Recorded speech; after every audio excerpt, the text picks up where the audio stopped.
Olá, pessoal! Sejam bem-vindos a mais um episódio do Circuito pela Vida. E hoje vamos abordar um tema de fundamental importância, que são relacionados aos desafios jurídicos e sociais que envolvem a dependência química e o processo de reinserção social das pessoas adictas. Para essa conversa, estamos tendo a honra de receber a doutora Scarlett Medina, advogada criminalista e missionária que atua com um olhar humanizado no acolhimento de pessoas dependentes químicas. Scarlett tem experiência de vários trabalhos sociais relacionados a ações voltadas a comunidades terapêuticas, presídios, DEGASE, além de promover eventos e muitas rodas de conversa nos Centros de Referência de Assistência Social, conhecidos como os CRAs, e escolas e instituições religiosas, levando muita informação, assistência jurídica aos públicos que vivenciam situações de vulnerabilidade. E também tem uma responsabilidade muito grande, gente. Ela faz parte hoje da diretoria do Conselho Municipal de Políticas para Drogas e Álcool no município de Volta Redonda. Seja muito bem-vinda, Scarlett. Eu que agradeço, Angélica, Cristiane, muito obrigada. Agradeço também a equipe que me recebeu muito bem aqui ao chegar. Quero agradecer também a doutora Carolina Patitucci, hoje presidenta da OAB de Volta Redonda. Quero agradecer também ao presidente, hoje como presidente, o Marcelo, a vice, doutora Neuza Jordão, por essa oportunidade de estar juntos, somando, trabalhando com o propósito de fazer políticas públicas no município. Então, é um tema que eu gosto muito de trabalhar com políticas públicas sobre drogas e álcool. Então, eu sou eternamente grata a essas pessoas, essa oportunidade belíssima de estar aqui à tarde com vocês. E hoje nós vamos explorar os dois lados da doutora Scarlett, o lado missionária e o lado jurídico. Vocês não podem perder. Doutora, para começar, como o sistema jurídico enxerga a dependência química? Fala um pouquinho para a gente desses desafios, né, que o sistema jurídico criminal enfrenta. Então, Cristiane, esses desafios são inúmeros, são grandes, né? O sistema jurídico hoje, ele tem duas visões, vamos dizer assim, perspectiva. Ela vai oscilando. Por quê? Porque, de um lado, ela tem a visão que pune, tá? Vê isso, enxerga isso como uma criminalidade, um ato, um delito, tá? Isso para o que eu estou dizendo, para o dependente, para o usuário. Não estou falando do traficante, não. Uhum. Tá? Então, e também outro lado, né, como eu disse que é duas perspectivas, o outro lado a gente vê também que tem a vulnerabilidade social. Né? Vem o indivíduo, depende de onde ele está, onde ele foi pego, ali a comunidade que ele convive, já caracteriza ali que ele, vamos dizer assim, é um traficante. Então, há debates no sistema, houve, né, no STF, sobre a descriminalização da maconha. E aí é de uma forma assim, muito subjetiva, porque estipula lá 40 gramas de maconha. Só que, na verdade, os critérios subjetivos vai depender se ele está com uma balança de precisão, se ele tem quantias, valores em dinheiro, né, no seu bolso, na sua carteira. Então, assim, são diversos fatores. Então, isso também é um desafio de olhar. E muitas vezes eles ficam dessa forma. O policial, né, pode olhar a situação, achar que ele é apenas um... Não é apenas um, né? O usuário, o policial pode fazer essa avaliação, pode ter um olhar. O juiz também pode ter um olhar. Tem uma zona, como se fosse assim, tem uma área subjetiva. Exatamente. Um espaço que o policial pode fazer a interpretação dele. Pode. Depois o juiz vai fazer a interpretação dele. Então, o dependente químico fica... Ele não tem uma lei certa que vai reger aquilo ali, né? Como se fosse tal quantidade vai ser preso, tal quantidade é o considerado usuário. Apesar de terem estabelecido esses 40 gramas de maconha, tem também toda a situação em torno desse dependente. Tem. Seria isso? Isso, exatamente isso, Cristiane. Tem todos os fatores ali para analisar, tá? Mas mesmo assim... Pode ser pego com pouca quantidade, mas querer, né, leva até a delegacia ali, vai fazer-se um termo circunstanciado e ali ele vai poder também, pode ser liberado, como também pode olhar para ele, não, vamos manter ele aqui. Ele é uma ameaça. Em das nossas entrevistas, né, um dos rapazes falou que eles deixam em outro canto, né, a quantidade maior e ficam só com um pouco na mão, justamente acho que para não caracterizar esse tráfico. E se o policial achar uma quantidade grande perto, próximo, ele pode falar que é desse dependente químico ou não? Então, de forma subjetiva, né? Ele pode ser real, como pode não ser. E pode caracterizar uma traficância ali. E aí, nesse meio tempo, até que se prove que não é tráfico, às vezes pode ser dele, como pode não ser. Então, assim, até mesmo arma. Então, assim, muitas vezes o usuário dependente é confundido com o traficante. Então, há esse impasse ainda, essa dificuldade de fazer essa análise. A lei antidrogas, que é a Lei 11.343 de 2006, tentou fazer essa diferenciação de traficante para usuário. Mas ainda há essa dificuldade. Tá? Mas acontece, né? A pessoa ingressa no sistema carcerário com o artigo 33 e ali a justiça, né? Um advogado, até mesmo a defensoria pública. Sabemos que a defensoria é um pouquinho mais demorada, é moroso. Então, assim, pela situação financeira do preso ali, ele encontra mais dificuldade. Então, é necessário ter um acompanhamento através de um advogado dessa área criminal, para que consiga também desclassificar, né, do artigo 33 para o artigo 28 como usuário. Existe algum tipo de assistência legal específica para essas pessoas, Scarlett? E como elas podem buscar por essa ajuda? Ainda é um desafio, mas existe sim. É possível através mesmo da Defensoria Pública. A gente também consegue, mas vai depender muito de qual a necessidade dali do indivíduo. Tá? O que ele necessita? Será que é uma... Na verdade, as políticas públicas elas tinham que fazer parte de todo um sistema, né, de defensoria pública. A gente vê que existe, sim, mas ainda em alguns lugares ainda é dificultoso o acesso. Então, há várias formas de que o indivíduo venha a ser trabalhado, tá? Doutora, muitos dependentes químicos cometem delitos menores e acabam sendo encarcerados sem um apoio jurídico adequado. Você propõe alguma melhoria? O que você tem para falar sobre isso? Então, Cristiane, realmente isso é muito preocupante, porque existe ali os crimes de menor potencial ofensivo e acaba que essas pessoas acabam sendo punidas por um crime, vamos dizer, tão pequeno, né? Porque ele precisa sustentar o seu vício. E, infelizmente, nada justificaria. Mas a gente sabe que a questão da dependência química, ela é considerada uma doença. Então, a gente tem que ter um olhar mais humanizado para essas pessoas. Mas não, ele é criminalizado por isso. E acaba sofrendo consequências, como mesmo sendo acautelados. Como que ele precisa... as condições já financeiras já não estão mais ali existentes. Então, a maioria das pessoas hoje encarceradas no Brasil é devido à dependência, a traficantes, tudo que envolve a droga. Hoje está superlotação. E acaba que quando eles ingressam no sistema carcerário, ali ele também vem sofrer junto, né? Com a questão ali de acaba tendo que conviver com os demais por um crime de menor potencial que foi... Ao invés de ser considerado um usuário, acabou sendo um dependente químico que precisou de sustentar o seu vício e praticou furtos. E ali já não é mais usuário. Ele acaba cometendo um crime de furto para sustentar o seu vício. É uma cadeia. É um ciclo, né? É um ciclo. Por isso, a gente não diz assim, combater as drogas, e sim trabalharmos para a prevenção. Seria a maneira mais eficaz de nós começarmos a ter essa visão não punitiva, e sim preventiva. Que é o objetivo do projeto Circuito pela Vida. Nos últimos anos, Scarlett, nós temos percebido que a abordagem de redução de danos vem ganhando um espaço maior dentro do debate voltado à dependência química. Você poderia explicar o que significa essa abordagem e como ela funciona efetivamente na prática? A redução de danos, ela vem para minimizar os efeitos negativos da droga aos usuários. Então, existe aí, né, vamos dizer assim, entrega de insumos.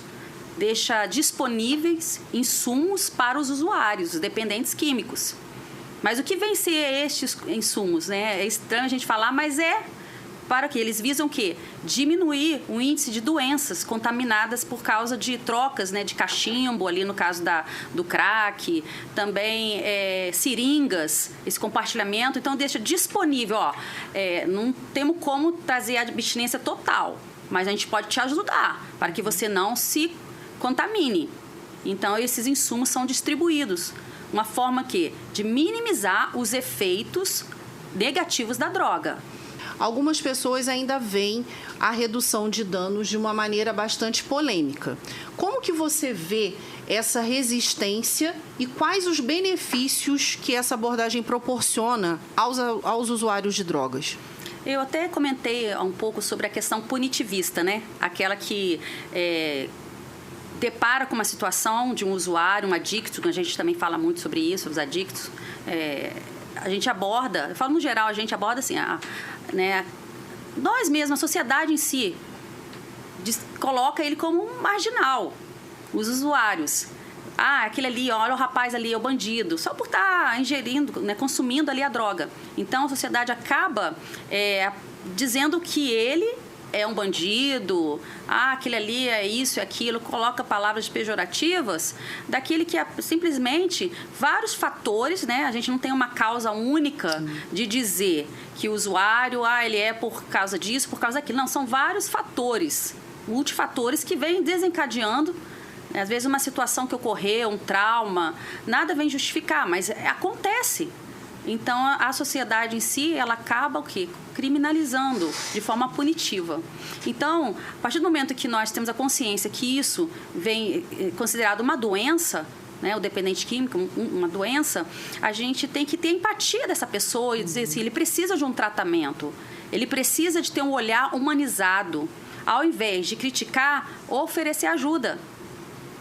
Porque a família também vamos dizer, é codependente, ela sofre juntamente com aquele dependente, seja filho, seja um sobrinho, seja um esposo. Doutora, quais são os principais fatores que levam uma pessoa a entrar no mundo das drogas? E complementando, existem padrões que você percebe que se repetem nos casos que você já teve conhecimento? São vários fatores, né? São multifatores. Tem o ambiente, tem o convívio, tem situações. Então, assim, não tem uma regra. Tanto para a primeira pergunta que você fez, quanto para a segunda. Sim.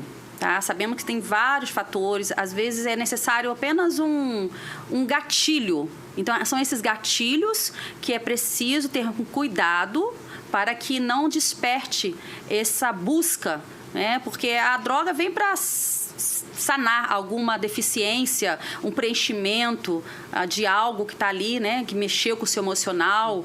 Então, assim, existem vários fatores. Agora, sobre a questão que você disse aqui agora. Então, doutora, existe alguma fase da vida em que a pessoa se torna mais vulnerável?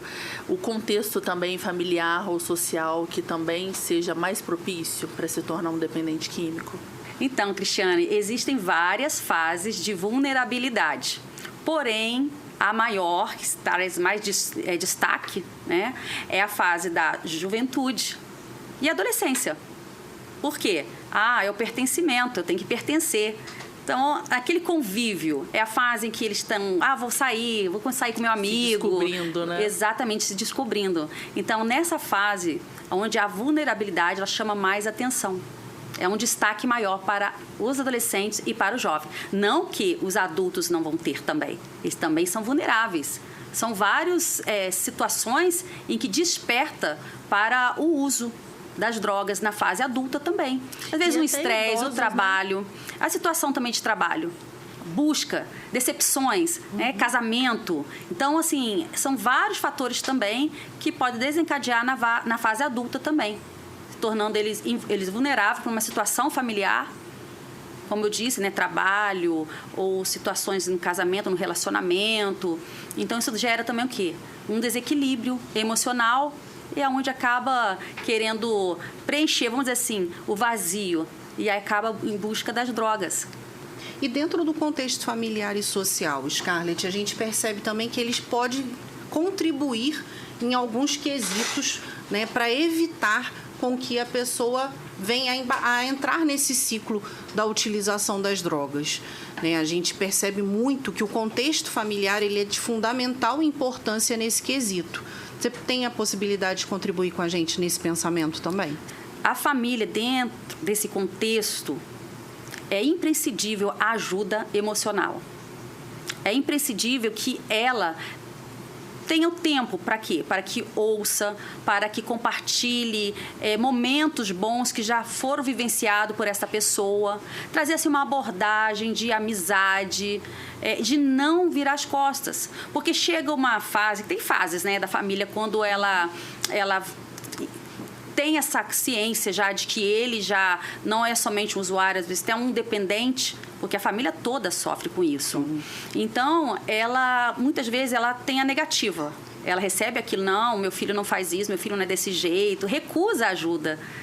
Né? E tem as fases, vai ter outras fases, até ela cair, olha, não tem mais jeito, eu não posso fazer mais nada, já tentei, eu já falei, fiz de tudo. Né? Mas, então, para que chegue a esse tudo, o mais importante é abraçar. Levar até um apoio, como a gente sabe aí que tem os CRAs, né, que é a porta de entrada, tem o CAPS-AD, que ali também vai dar, vamos dizer assim, uma ajuda psicológica, psiquiátrica, terapias cognitivas. E a gente sabe também que tem as comunidades terapêuticas. Então, assim, tem vários fatores para que você, no início, você consiga identificar que ele já é um dependente químico. Seria bom se fosse lá no tempo ainda de usuário. Mas nesse tempo, só o usuário está ali fumando, está ali fazendo alguma coisinha, né? E minimizando essa situação. E que mais tarde veio desencadear numa dependência. Isso não só em drogas ilícitas, não. A gente também tem o álcool. O consumo de álcool também está sendo excessivo hoje pela juventude. Então, a família ela tem que dar todo o apoio emocional para ele. E levar até uma rede de apoio. A gente tem aí o RAPS, que é um local onde é uma rede, né, de vários profissionais. A gente fala que são multiprofissionais. Dentro desse contexto também, Scarlett, eu acho que é de fundamental importância a percepção da família da necessidade de cuidado para si.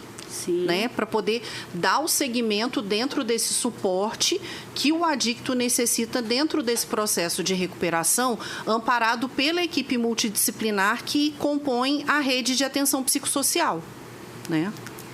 Existe uma cartilha que a Angélica até compartilhou comigo, né, para os nossos estudos. A gente estuda o tempo inteiro sobre, né, os adictos, que são 12 passos de prevenção.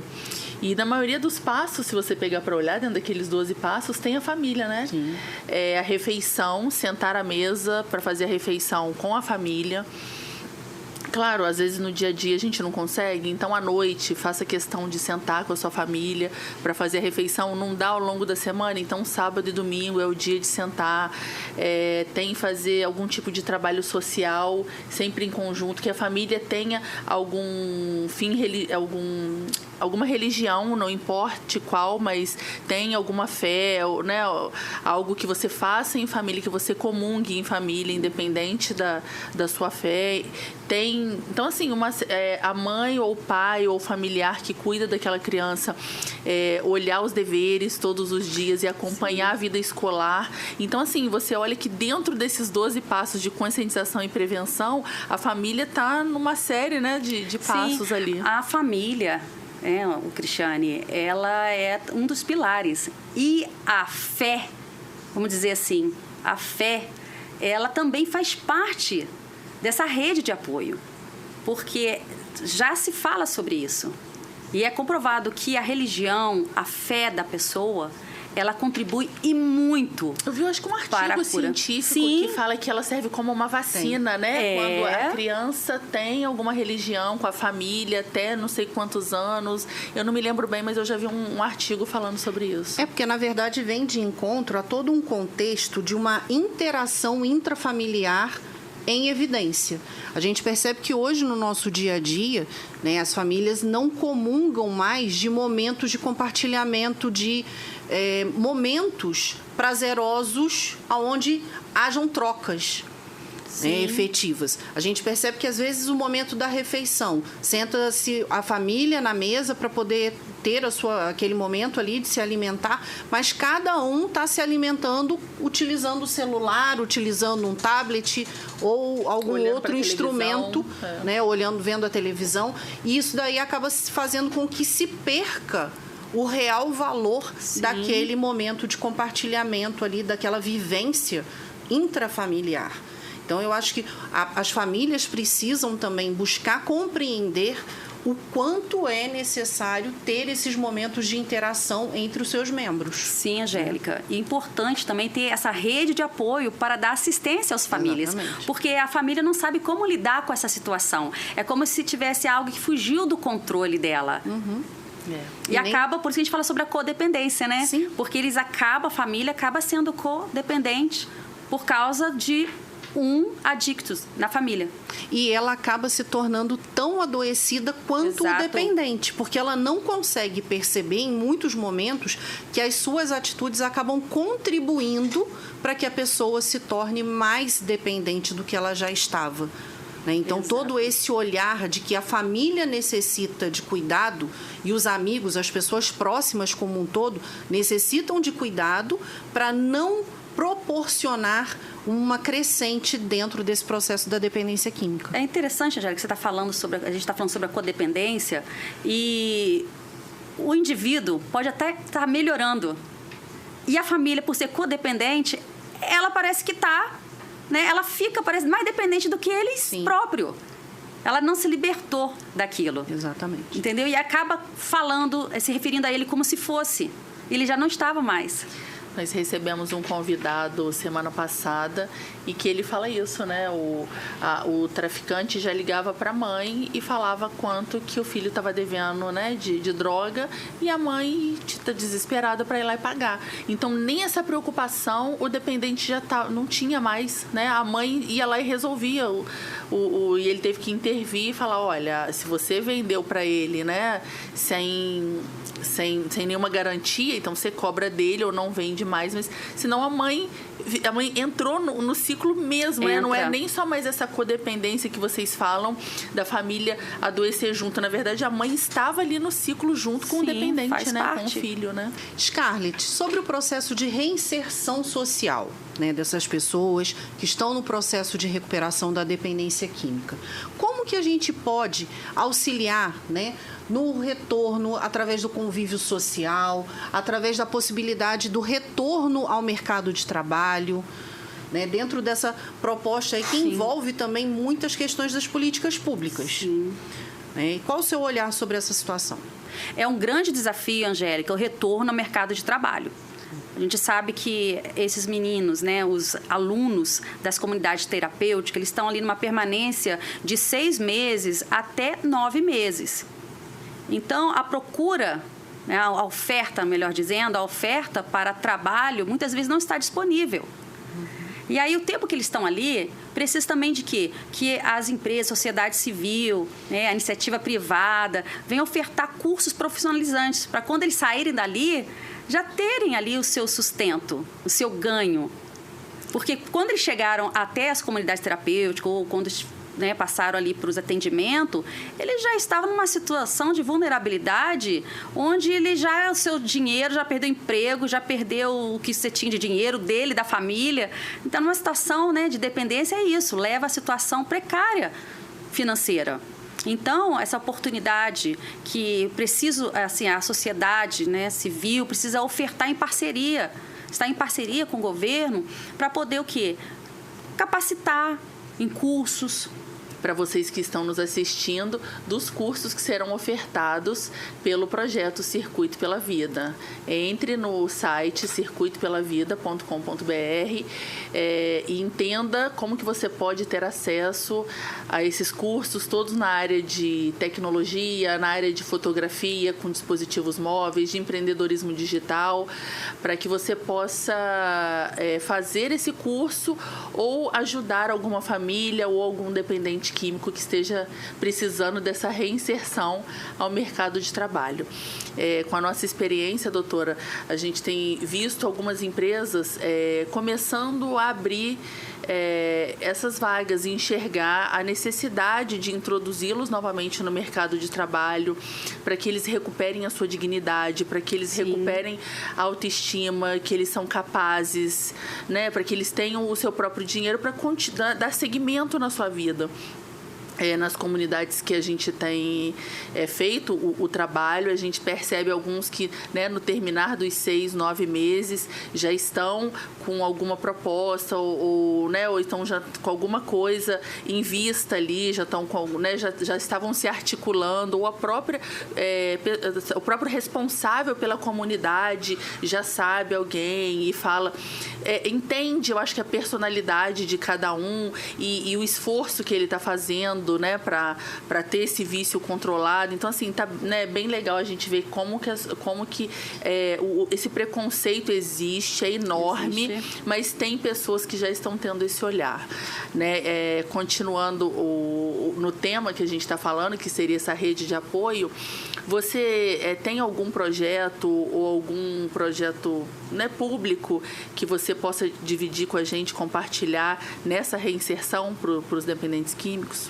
Sim, Cristiane, a gente trabalha em prol da ressocialização do indivíduo, a começar, né, o trabalho, como eu havia falado anteriormente, sobre no sistema carcerário, onde nós estamos ali para poder levar a gente diz que é um alimento espiritual, porque essas pessoas já não se encontram numa situação de que há esperança para eles, se não for em busca da sua fé, né? Cada um tem a sua fé e a gente procura ali um Deus único, um Deus universal, a gente levar a palavra de esperança àqueles que não têm mais esperança. Então, eu tenho presenciado assim, pessoas que tiveram encontro diferente, né? Quando saíram dali, eu também tive a oportunidade de falar com pessoas que saíram do sistema carcerário, de ver que eles estão agora numa nova vida. Então, é uma forma de ressocializar o indivíduo através da sua fé, através de palavras que vão te ajudar. Vão fortalecê-los, né? Fortalecendo a fé, a esperança. Também temos trabalhos, sim, não só no sistema prisional, mas também para os egressos, aqueles que passaram pelo sistema, onde também essa sede é situada no Rio de Janeiro, tá?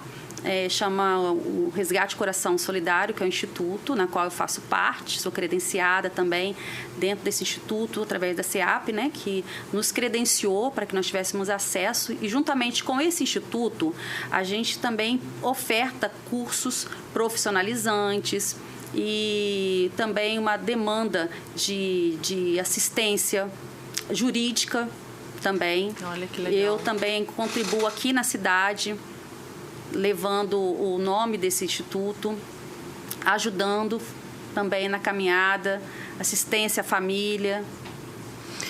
O sistema carcerário brasileiro ele está repleto de pessoas privadas de liberdade por vários crimes relacionados às drogas. Como você enxerga essa questão, né? E esse impacto, acho que o ponto principal é o impacto dessa situação na sociedade. O que você ajuda a gente aqui nesse pensamento, sobre o seu olhar, sobre esse impacto voltado à sociedade, que isso acontece indiretamente, mas tem uma prevalência muito grande, né? Então, a situação no sistema, ele é degradante. Quanto de nós já vimos falar, entra lá, sai pior do que entrou. Então, é um desafio também a ressocialização dos indivíduos. Por isso que o Estado em si, ele deveria trabalhar mais dentro do sistema. Apesar que temos isso, nós fazemos a função do Estado. Nós, quando estamos lá dentro, nós estamos trabalhando o quê? Com a ressocialização do indivíduo. Por quê? Nós fazemos trabalhos sociais, como, por exemplo, Dia dos Pais. A gente entra no sistema, a gente está ali juntamente com os privados de liberdade. Natal, todo Natal a gente oferta lá o cachorro-quente, o panetone, refrigerante. Tem o culto, tem a oportunidade deles darem o testemunho deles de mudança de vida. Então, a gente abraçando, tendo empatia, reconhecendo que eles não são criminosos, reconhecer que eles são vidas, seres humanos. Como eu havia dito, existem ali por trás, existem pais, mães que querem o melhor, que acreditam na ressocialização do filho, na mudança do filho. Então, nós estamos aqui para contribuir desde os encarcerados ou aqueles que não estão, aqueles que ainda são usuários, aqueles ainda que são dependentes químicos, para que eles não venham também praticar furtos. Sabemos que a gente não faz tudo sozinho, a gente precisa de toda uma política, um trabalho de ajuda da sociedade para investir na prevenção.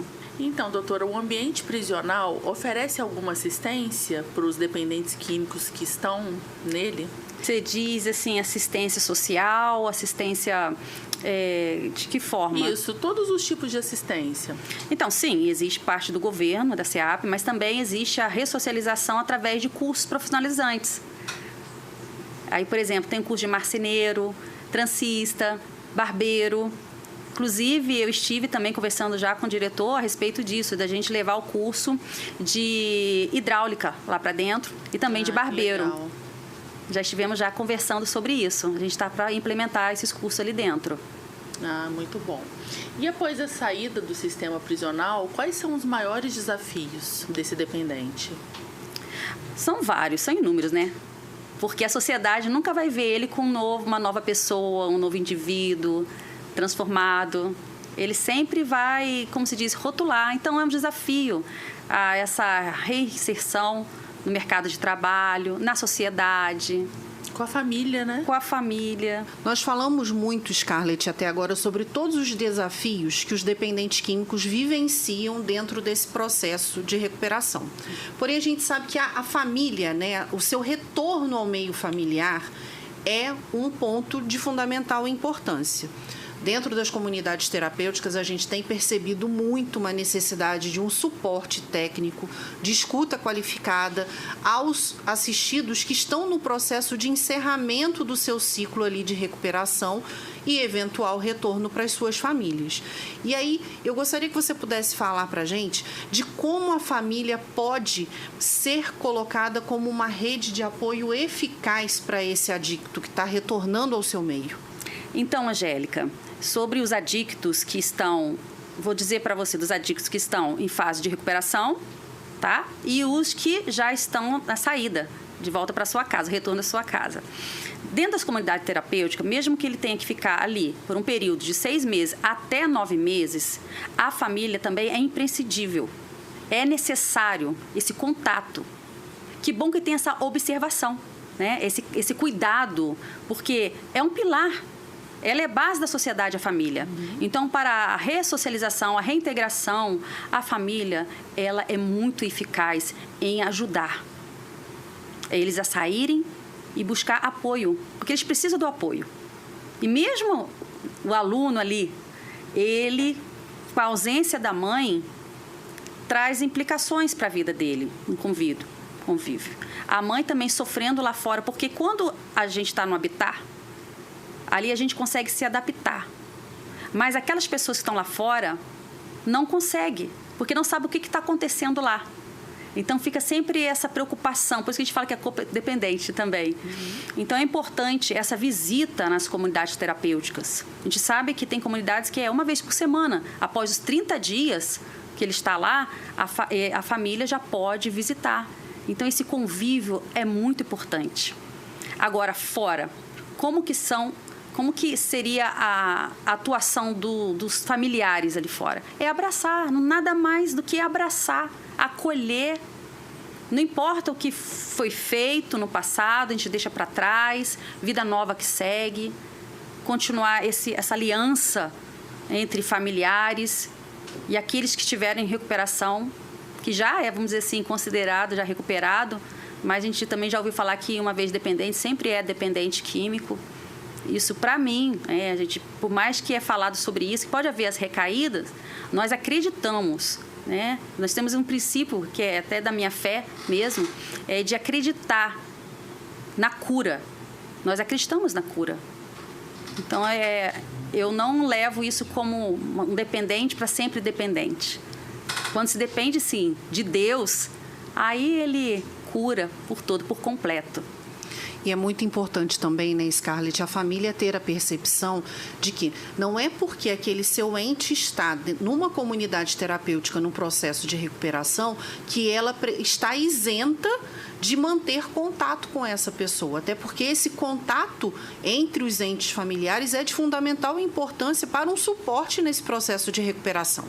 Né? Então, a gente entende muito que hoje as comunidades terapêuticas já têm esse olhar, né, da participação da família, desses momentos em que a família está presente, mesmo que em poucas horas durante a semana, porque eles têm o dia e o horário de visitas específico, né? Mas da fundamental importância da sua participação. E complementando a minha fala, até porque as famílias, em alguns momentos, elas se sentem perdidas. Principalmente quando a pessoa, né, quando o adicto entra nesse processo de recuperação.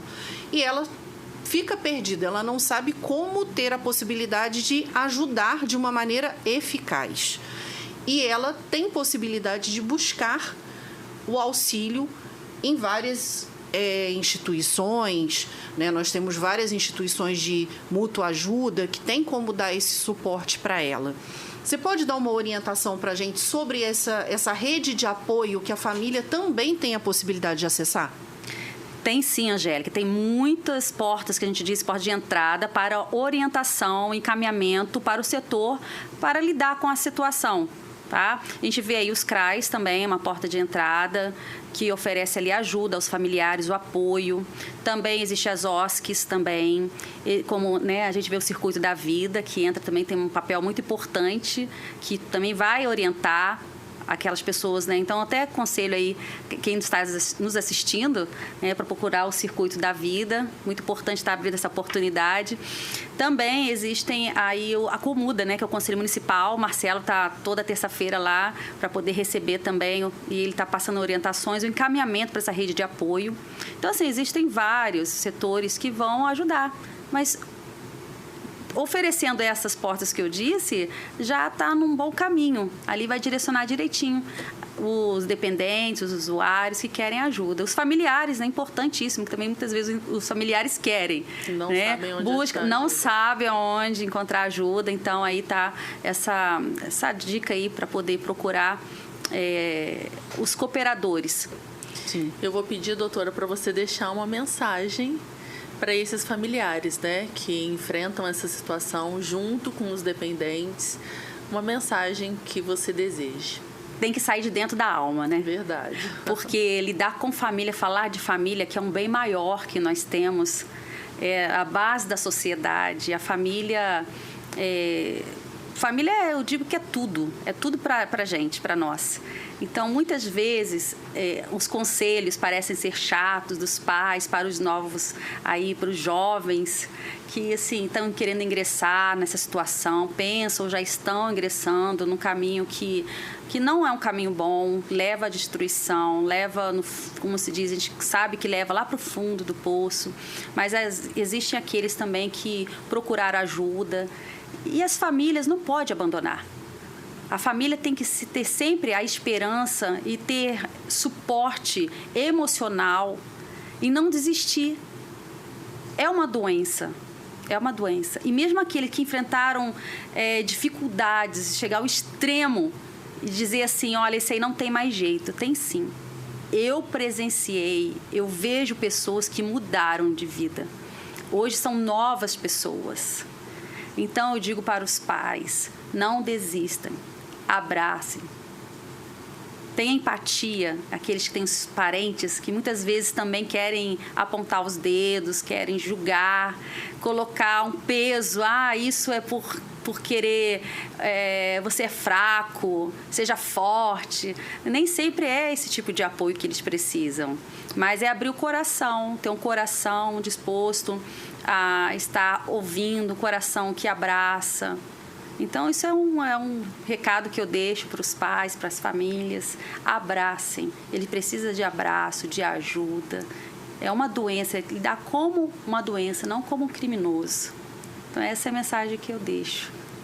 As famílias precisam acolher e ser acolhidas, né, Scarlett? Eu acho que esse é um olhar fundamental dentro desse processo. E, com isso, A gente tem muito a agradecer a sua participação aqui conosco.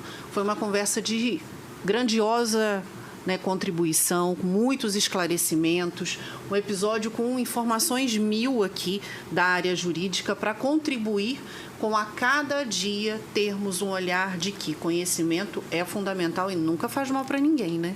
Eu tenho somente a agradecer a você, Angélica, Cristiane, toda a equipe que está aqui, né, nos bastidores, fazendo esse excelente trabalho.